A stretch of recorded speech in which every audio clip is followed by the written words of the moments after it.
ये जो वीडियो आप देख रहे हैं ये शामली का है। आज तक के शरद मलिक की रिपोर्ट के मुताबिक ये करीब 2 महीने पुराना वीडियो है और इस वक्त वायरल हो रहा है। ये वीडियो कुरैशी समाज में हुई एक सगाई के दौरान का है, जहां चीख चीख कर ये बताया जा रहा है कि शादी में लड़की वालों ने जेवर समेत 51 लाख रुपए लड़के वालों को दिए, साथ ही सेल्टोस कार भी दी। इसी तरह का एक और मामला भी सामने आया जो कैराना कोतवाली का है। इसमें भी शादी में दहेज के नाम पर दिए गए पैसे और जेवर की नुमाइश की जा रही है।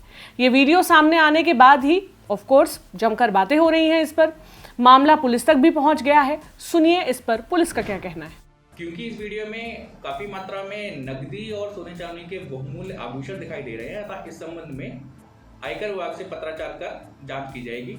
बाद जांच संबंधित के विरुद्ध सुसंगत धाराओं में वैधानिक कार्रवाई अमल में लाई जाएगी। आज के शुरुआती वीडियो के बाद अब बढ़ते हैं बड़ी खबर की तरफ। हर दूसरे या तीसरे दिन कोई ना कोई दिवस आता है, माने किसी प्रोफेशन या रिलेशन या फिर अवेयरनेस प्रोग्राम को डेडिकेट करते हुए हम उस दिवस को मनाते हैं। जैसे 8 मार्च होता है विमेंस डे। इस दिन हम लड़की या महिला को हैप्पी इंटरनेशनल विमेंस डे कहते हैं बड़े शान से। इसी तरह आज भी एक दिवस है, लेकिन इसे मनाते वक्त इसके आगे हम हैप्पी शब्द का इस्तेमाल नहीं करते हैं, क्योंकि आज है इंटरनेशनल विडोज डे यानी अंतर्राष्ट्रीय विधवा दिवस। ये दुनिया की उन औरतों को समर्पित है जिन्होंने अपना लाइफ पार्टनर खो दिया है।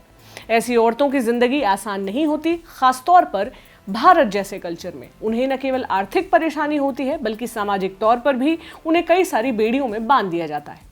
आज इंटरनेशनल विडोज डे पर हम इन्हीं औरतों के बारे में बात करेंगे, बताएंगे कि इस दिन की शुरुआत कब और क्यों हुई और भारत में विधवा औरतों के क्या हाल हैं। सरकार की तरफ से उन्हें कोई मदद मिलती भी है या नहीं, सब पर बात होगी आज की बड़ी खबर में।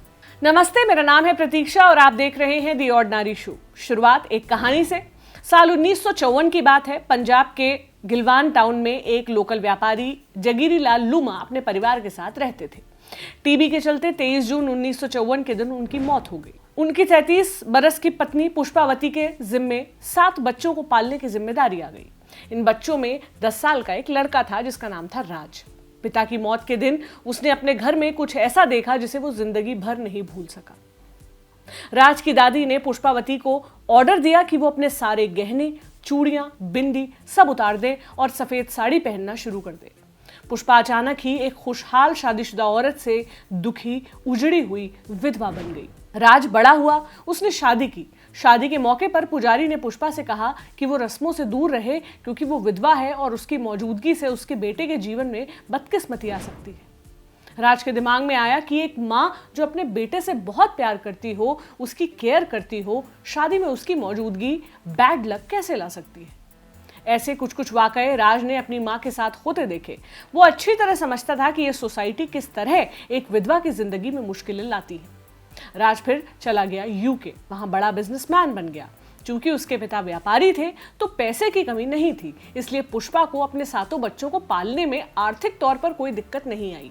लेकिन राज ये भी जानता था कि अगर उसकी माँ के पास पैसे नहीं होते तो वो अपने बच्चों को पढ़ा लिखा नहीं पाती और उनकी जिंदगी बहुत अलग होती।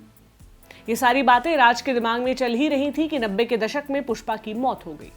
इसके बाद राज ने अपनी पत्नी वीना के साथ मिलकर मां की मौत के 5 साल बाद एक ट्रस्ट शुरू किया। नाम दिया श्रीमती पुष्पावती लूमा ट्रस्ट। इसका मकसद था विधवा औरतों को लेकर हो रहा भेदभाव खत्म करना और उनके बच्चों को अच्छी शिक्षा देना। मौजूदा समय में इस ट्रस्ट को द लूमा फाउंडेशन के नाम से हम जानते हैं। इसी फाउंडेशन ने साल 2005 में इंटरनेशनल विडोज डे की शुरुआत की।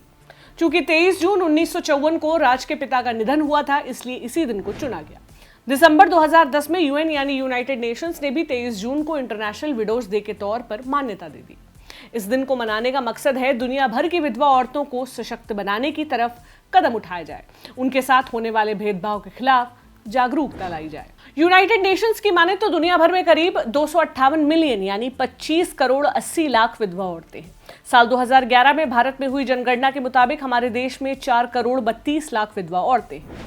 ये सच है कि हमारे देश में औरतें भी अब नौकरियां करने आगे आ रही हैं, लेकिन ये भी एक सच है कि औरतों की कुल जनसंख्या का बड़ा हिस्सा आज भी पैसों के मामले में पुरुषों पर ही निर्भर है। ऐसे में जब घर चलाने वाले पति की मौत हो जाए तो औरतों को बहुत दिक्कत होती है, और अगर बच्चे रहें वो भी छोटे हों तो ये दिक्कत दोगुनी हो जाती है।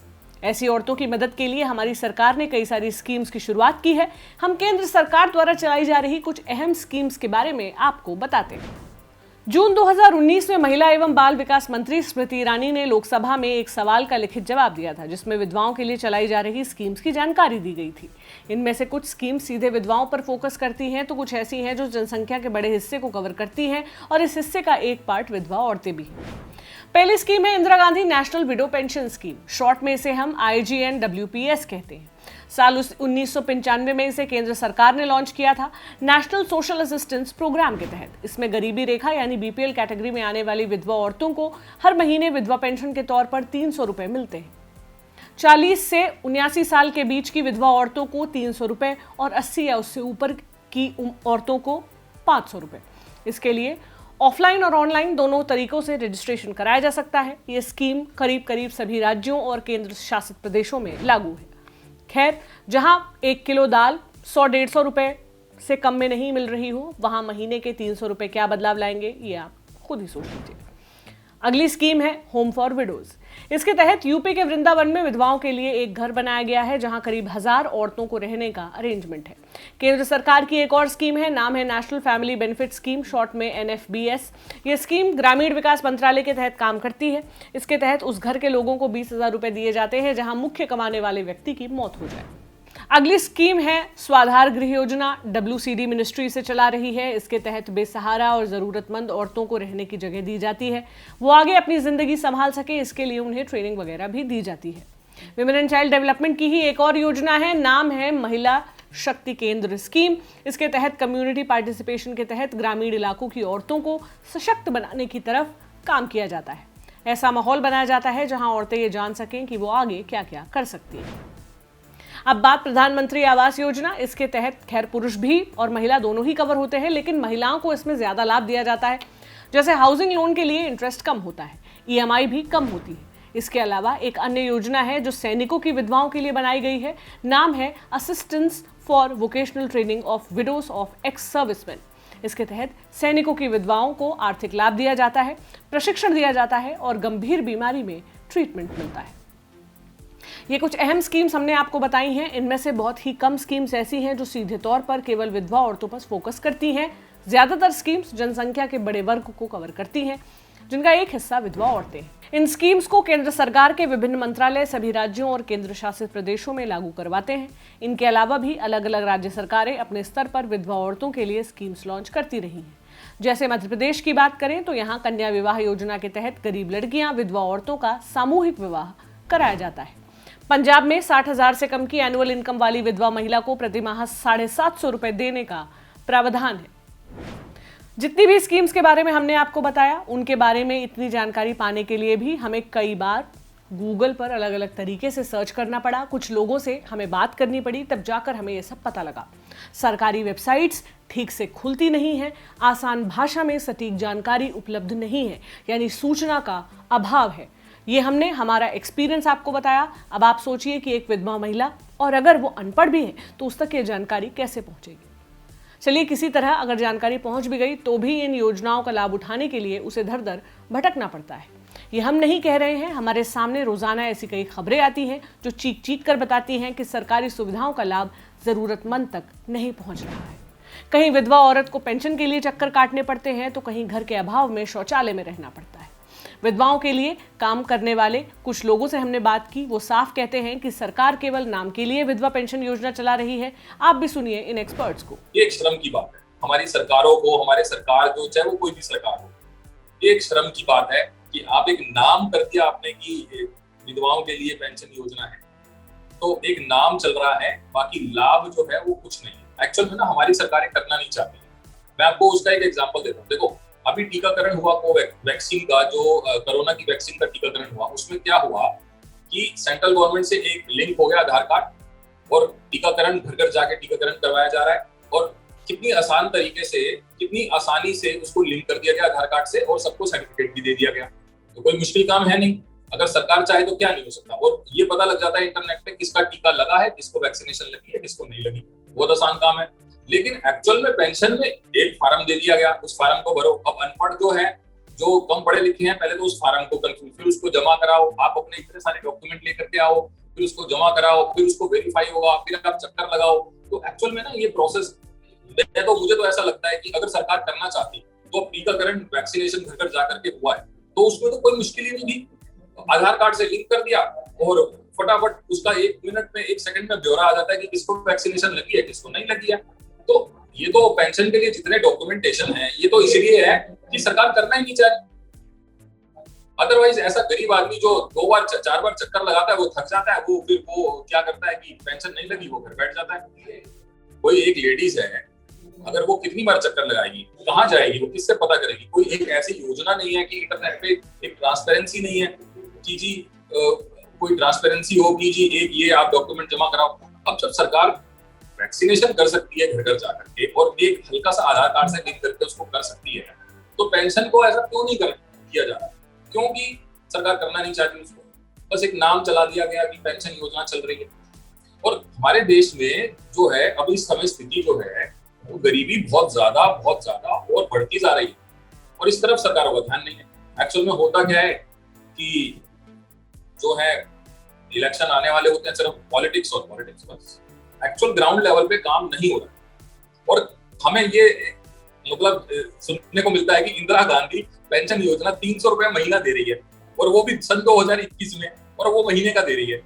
तो मैं कहता हूँ इंदिरा गांधी जी का नाम मत उसका खराब किया जाए हमारे देश में, इंदिरा गांधी जी का, कि कम से कम ये तो देखो कि आज कितनी महंगाई है, गरीब आदमी किस तरह से, या तो आप पेंशन का नाम अगर आप नहीं पेंशन देना चाहते या तो आप उसको हटा दो कि हम पेंशन नहीं दे सकते, मगर आपने नाम भी चला दिया कि हम पेंशन देंगे भी दुनिया को और 300 रुपए महीना देंगे। वो बाहर के देश में अगर कुछ ऐसा कुछ सिस्टम कोई देखे सोचे तो कितना एक हंसी का पात्र है। उनको तो अगर जहाँ पे रह रहे हैं वहां से अगर फैसिलिटीज हैं वो लोग बैंक ले जाते हैं, उनकी सारा कार्रवाई पूरी करवा के उनकी पेंशन दिलवा देते हैं। बट जो पढ़ा लिखा नहीं है उसको फिर आगे जाके काफी दिक्कत का सामना करना पड़ता है, क्योंकि कई जगह ऐसी हैं जहाँ से बैंक तक वो लोग नहीं पहुंच पाते हैं या उनकी पेंशन बैंक में आ जाती है बट वहां तक उन तक नहीं पहुंच पाती। उस चीज में इनको बहुत दिक्कत का सामना करना पड़ता है।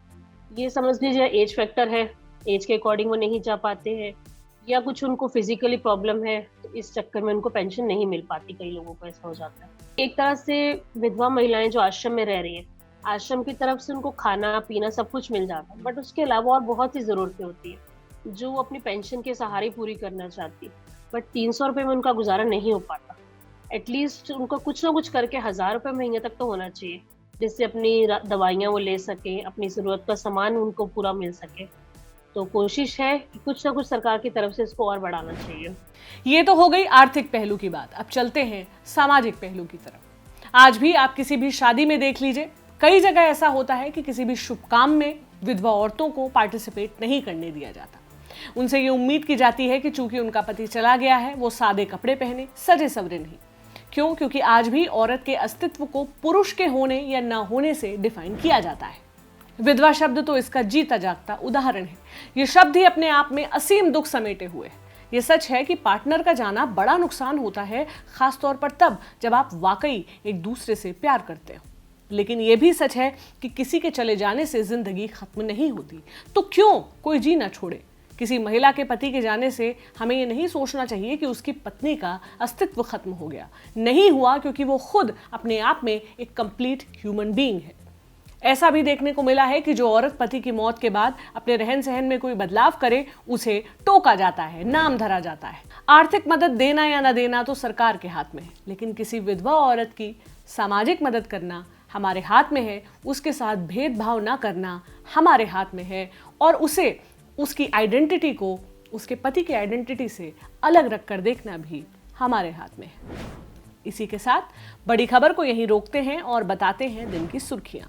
पहली सुर्खी है यूपी के मथुरा से। यहाँ 3 आदमियों पर एक महिला को छत से फेंकने का आरोप लगा है। रिपोर्ट्स के मुताबिक घटना छाता कोतवाली के तहत आने वाले इलाके की है। यहाँ 3 आदमी एक महिला के घर पर घुस गए और उसे छत से नीचे फेंक दिया। घटना सीसीटीवी में कैद है। 24 फीट से नीचे गिरने की वजह से महिला की रीढ़ की हड्डी टूट गई है। वो इस वक्त अस्पताल में भर्ती है। वहीं पुलिस ने 2 आरोपियों को गिरफ्तार कर लिया है। 3 युवकों का लड़की के परिवार वालों से कोई झगड़ा हुआ था, उसके बाद उन्होंने इस घटना को अंजाम दिया था। अगली सुर्खी तमिलनाडु से है। यहाँ कई सारे स्कूलों में यौन शोषण की घटनाएं सामने आ रही हैं। हालिया मामला मुकुतलातुर का है। यहाँ सरकारी मदद से चल रहे स्कूल के एक टीचर को सेक्सुअल अब्यूज के मामले में गिरफ्तार किया गया है। एक स्टूडेंट की शिकायत के बाद ये गिरफ्तारी हुई। इंडिया टुडे के प्रमोद महाजन की रिपोर्ट के मुताबिक टीचर ने कोचिंग के नाम पर स्टूडेंट्स का मोबाइल नंबर लिया था।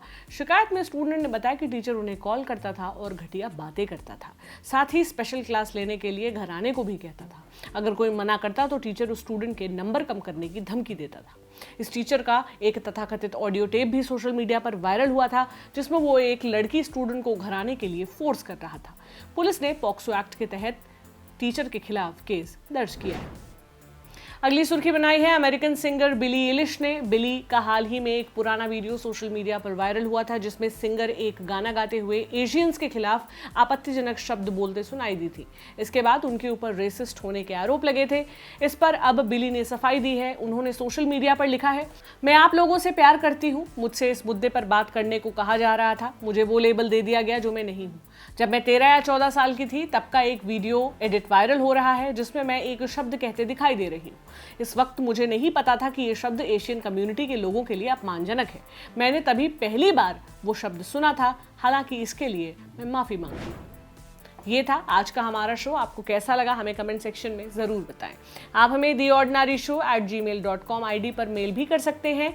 कल मुलाकात होगी। आप अपना ख्याल रखें। शुक्रिया।